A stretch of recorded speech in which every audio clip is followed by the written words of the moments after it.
وَلِلَّهِ عَلَى النَّاسِ حِجُّ الْبَيْتِ مَنِ اسْتَطَاعَ إِلَيْهِ سَبِيلًا وَمَنْ كَفَرَ فَإِنَّ اللَّهَ غَنِيٌّ عَنِ الْعَالَمِينَ۔ اللہ تعالیٰ سب مسلمانوں کے نصیب میں حج کو کر دے، اللہ تعالیٰ سب کو اپنے گھر کی زیارت نصیب فرمائے، سب احرام باندھ کے لبیک اللہم لبیک کہتے ہوئے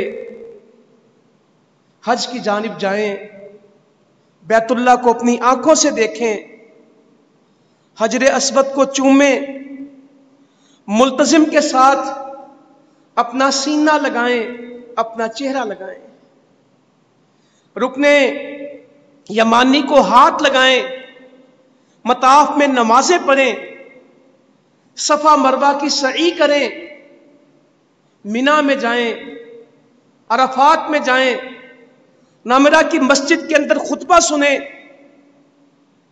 مزدلفہ کے اندر رات گزاریں، کبھی جمرات کو کنکریاں ماریں، کبھی قربانی کریں۔ یہ مناظر اللہ تعالیٰ سب کے مقدر میں کرتے ہیں۔ یہ بڑی سعادت کی بات ہے، جس کو اللہ تعالیٰ توفیق دے دیتا ہے، قبول کر لیتا ہے، اللہ تعالیٰ اس کو اس سارے مرحلوں سے گزار دیتا ہے۔ اور اس کے لیے پیسے ہونا ضروری نہیں ہے، نیت ہونا ضروری ہے، اللہ سے توفیق مانگنا ضروری ہے۔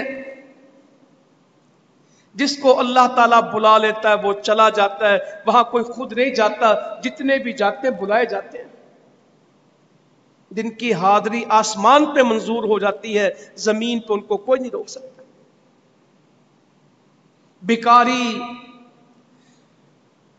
یہ لفافے بیچنے والے، مزدوری کرنے والے، بیوہ عورتیں، ریڑیاں لگانے والے، ان سے پوچھو آپ کس طرح حج میں آ گئے؟ کہتا بس اللہ کو منظور اس طرح ہی تھا۔ اور کروڑوں اربوں پتی، پلازوں اور فیکٹریوں کے مالک زندگی گزر جاتی اور حج نہیں کر سکتے، کیا کریں گے؟ جس کا گھر ہے اگر وہی نہیں بلائے گا تو کوئی کس طرح جائے گا؟ جس کا گھر ہے، جس کو اس نے بلانا ہے اسی نے جانا ہے، ورنہ لوگ سعودی عرب میں پیدا ہو کے حج نہیں کر سکتے، اور کرنے والے افریقہ سے آ کے کرتے ہیں، انڈونیشیا سے آ کے کرتے ہیں، بنگلہ دیش، ہندوستان، پاکستان سے کرتے ہیں، امریکہ، فرانس، یورپ کے مسلمان آ کے کرتے ہیں۔ نہ کریں تو عرب میں پیدا ہونے والے نہیں، وہ کہتے ہیں ہمیں گھبراہٹ ہوتی ہے، ہم رش نہیں دیکھ سکتے۔ رش اور گھبراہٹ نہیں ہے، اللہ کی توفیق چھینی ہوئی ہے۔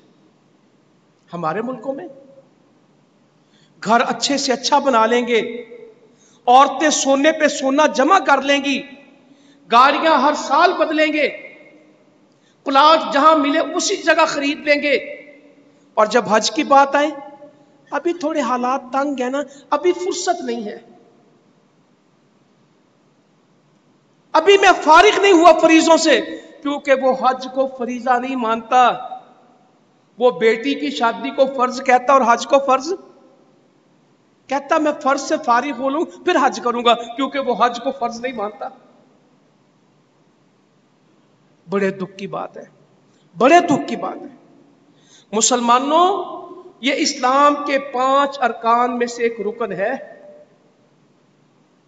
اور اتنا آسان رکن ہے کہ ایک دفعہ ادا کر لیں ہمیشہ کے لیے ادا ہو جاتا ہے۔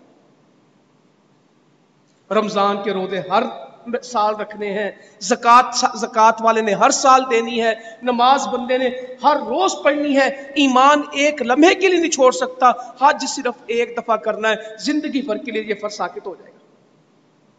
جس نے حج کر لیا اس کے باقی رکن کتنے رہ گئے؟ 4۔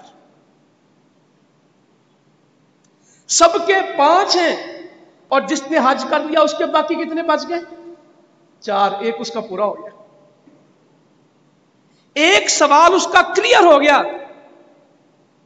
اور کئی لوگ، اللہ تعالیٰ سے دعا مانگنی چاہیے تو